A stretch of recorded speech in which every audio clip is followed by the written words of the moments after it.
No, we're not murdering anyone. Why would you think that? That hole your sister dug in the backyard is not for bodies. I don't know why she dug it. She's a dog. So wait, what?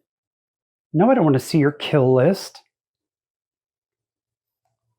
I was hoping to get, you know that's not what your sister meant when she asked if you wanted to play Fuck, Marry, Kill, right? Like that's not the point of the game. Or whatever. Anyway, have you seen the script your brother turned in? The one he wrote when he was on a blackout nip bender? Well, it's interesting. I mean, we haven't got anything else to produce, so roll the intro, I guess.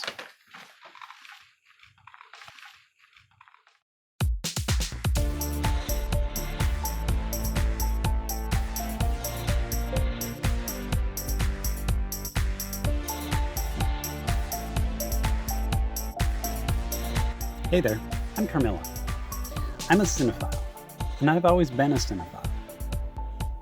When I was growing up, movies were the things that got me through life. They were the art I consumed. I didn't become a reader until middle school, and didn't discover the wider world of music until about the same time. So before then, it was the movies I escaped into, and boy did I consume a lot of them. I say that like I somehow started consuming less movies after the age of 13, which is absolutely ridiculous. But that's not important. Moving on. The two movies that spoke to me most are Mad Max and The Terminator. Sure, the sequels to both films were cultural watersheds and cinematic masterpieces that changed the landscape of cinema, but there was something about those gritty, low-budget originals that really moved me, which is what art is all about. My insatiable appetite for cinema has led me in search of movies that remind me of those two, and it's those discoveries I want to explore here. I want to find out what about those films spoke to me and why they still do, and what, if anything, they have to say today. So, let's see what's on the reel today.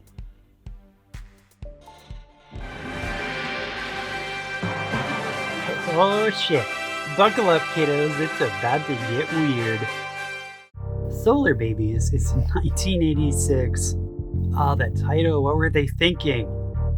Anyway, Solarbabies is a 1986 film directed by Alan Johnson and written by D.A. Metrov and Waylon Green. You may recognize Alan Johnson as the guy who is better known for the dance choreography in Springtime for Hitler.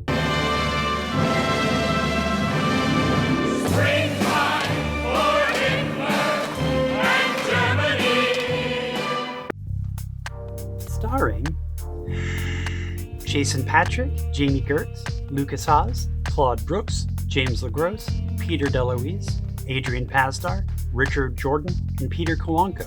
Also featuring Charles Durning, Sarah Douglas, Terrence Mann, and Alexei Sayle. If that sounds like a lot of characters for a 94-minute movie, you're right, but I'll make it easier for you. There's the leader guy, the girl, the kid, the black guy, the nerd, and the other one. And there's the mystic Native American trope guy. Oh, we also have the Nazi analog villain and the teen jock guy. I'm not going to bother with the others. Oh, if he looks familiar, that's Adrian Pasdar, and he went on to play General Talbot in Agents of S.H.I.E.L.D. I'm told he was also in Heroes. And that's Jason Patric, who you may recognize as discount Keanu Reeves from the cinematic masterpiece that is Speed 2 Cruise Control. Yes, I know he and Jamie Gertz were also in The Lost Boys, but that's a stupid garbage movie and it doesn't count. Don't at me!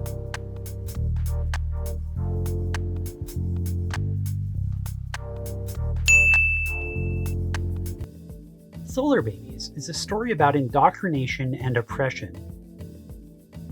A story about environmental disaster. And a story about friends who oppose and overcome it together.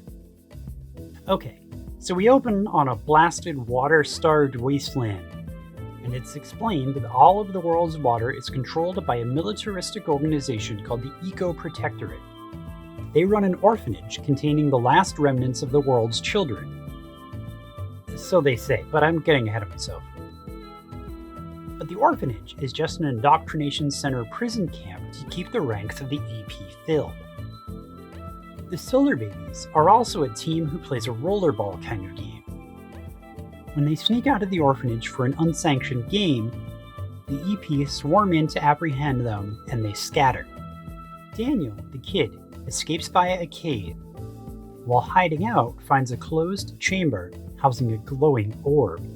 The orb, Bodai, is magic. It fixes Daniel's deafness. Oh yeah, Daniel was deaf. I can hear. Flies and makes it rain. The water kind, not the money kind. The Solarbabies play a bit of sports ball with it, and then get punished by the warden for sneaking out. Their punishment is digging holes, for reasons. And because it's the 80s, there's also a little bit of sexual assault thrown in. Get out, you creature of filth. Then Bodai is stolen by Darsar, who runs off into the wasteland. Daniel escapes the orphanage to chase him. The rest of the Solarbabies follow. And then Stricter Grok, a newly Gestapo-promoted Gaviel, and the rest of the E-Police give chase. Darsar goes to the camp of his tribe, the Chakani. Don't get attached, because EP rolls up and burns the place flat. The Solarbabies reunite with Daniel, and everyone finds themselves in Tire Town. A place that is totally not Bartertown. Who ran? Tire Town. Master Blaster runs. Tire Town. Grok really wants to destroy the orb, because it's alien magic and something villain reasons. So he hires some comic relief bounty hunters. His own people are still on the case too, but whatever.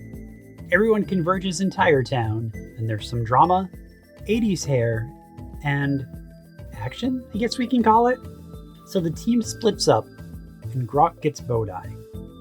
He takes it to an EP water control facility and begins to attempt to destroy it, using a killer robot that has apparently been programmed to enjoy things? I don't know, it doesn't make sense, don't overthink it. The remaining Solarbabies are captured by the bounty hunters, but are promptly rescued by Terra, who the script just decided is now a descendant of an ancient group of eco-warriors.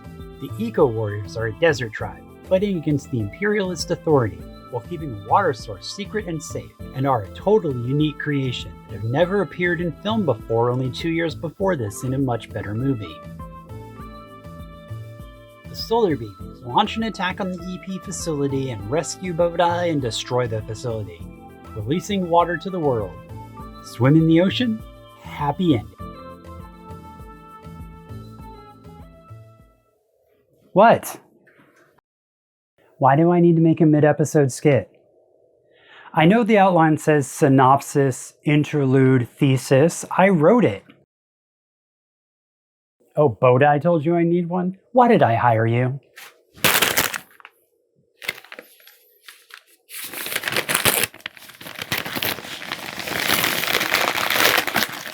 This is just a soccer ball wrapped in paper. This movie's theme is as clearly stated as Terra's bangs are high. The only piece of music, aside from the score, is a beautifully 80s Smokey Robinson tune called Love Will Set You Free. Don't you know that now you're standing in the danger zone? But love won't leave you to ever stand alone. Love will set you free. Love will set you free. Beautiful stuff. The tale of Solarbabies tells us that family is what we make it, and the bonds of love and friendship are stronger than any fascist regime or ecological disaster. With our world careening towards both of those things, I'm inclined to agree. There are a couple of points worth addressing here. Let's start with the fascism. We've discussed fascism on this channel before. Just check out some of those pre-transition videos I removed. You know, back when I thought I knew enough about comic books to base a channel around that. Remember kids, it's always okay to punch Nazis. Well said, Josh. I never liked that scrub. Where was I? Right. Smash the fash. More accurate, resource hoarding ultra-capitalist fascism. The kind more concerned with corporate welfare and strict control over the very means of survival, while a bare subsistence is trickled out to the plebes, all to the detriment of the very world itself. It doesn't matter if the world is literally dying, and the human race is on the verge of extinction, so long as the few in charge maintain their wealth and control. Have I made enough allusions to Amazon yet? The Ecological Protectorate even has one of those kind of positive sounding names, like they're doing good work, which is a tactic we see employed regularly. Fascism likes control, and it likes to trick people into thinking they're doing it for the public benefit. This greed and control not only destroys us, but the world itself. Make the apocalypse great again. Not to sound too much like my Warrior of the Lost World video, but the way we stop this is remembering our humanity. Fascism will try to break us down, indoctrinate us, control our thoughts and view of the very world itself. We cannot let fascism control the narrative. If we find our common ground, our friends, our family, our people of the world, we find our humanity and we will prevail. Love will set us free. Well, love and some sick pole vaulting skills.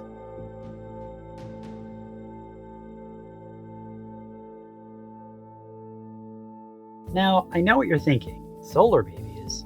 That's complete insane nonsense. And you're not wrong. It's literally about teenagers on roller skates in the apocalypse. And I know the first thing I think of when I think of the destruction of society is smooth horizontal surfaces. Like most of the exploitation fare we'll talk about on this channel, it's derivative in the extreme. The cast is overstuffed with bland, one-dimensional stereotypes, and the plot is full of some bonkers bullshit. Did I mention they ride around on roller skates? And there's a magic alien basketball? This movie may be derivative, but at least it also offers up some unique nonsense. This movie almost bankrupted Mel Brooks. Seriously, this movie was featured on an episode of How Did This Get Made podcast, and they interviewed Brooks, and well, it's pretty crazy if you can find it. The two cardinal rules of being a Broadway producer are: one, never put your own money in the show. And two? Never put your own money in the show! If you're someone who enjoys so bad it's good films, then this will probably speak to you because it is undoubtedly one of those kinds of movies. Hey, not all the movies we do on this show are going to be cyborg killing grannies levels of great, okay? Teach you fucking cyborg. This movie doesn't seem to know what it wants to do, nor how it would do it if it did figure it out. Despite a slew of weird-ass bullshit, the movie is still uninspired and at times directionless.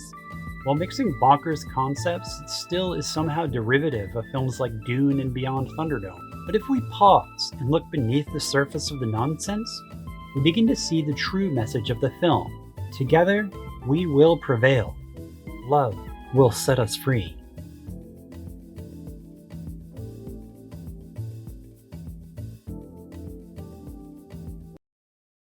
Oh, I don't know. The 80s were a really weird time. So next time, I think we're going to work really hard to try and get that Franchise Wars script of yours produced. We've been waiting a long time for that one. Hey, you want to do the outro today? Well, that was rude. So thanks for stopping by and checking out the nonsense I make. I welcome you to subscribe. I'm back every month with a new video. I also have a Patreon, link in the description, patreon.com/CarmillaTLV, where for $2 a month you can join this wonderful person right here and help me continue making all this nonsense. Next time, I'm literally telling them that right now. You don't need to interrupt. Next time we're doing Franchise Wars for real, finally. Oh, now you're going to complain the episode doesn't have enough jokes? We're wrapping up. You wouldn't have this problem if you turned your revisions in on time. I can hear.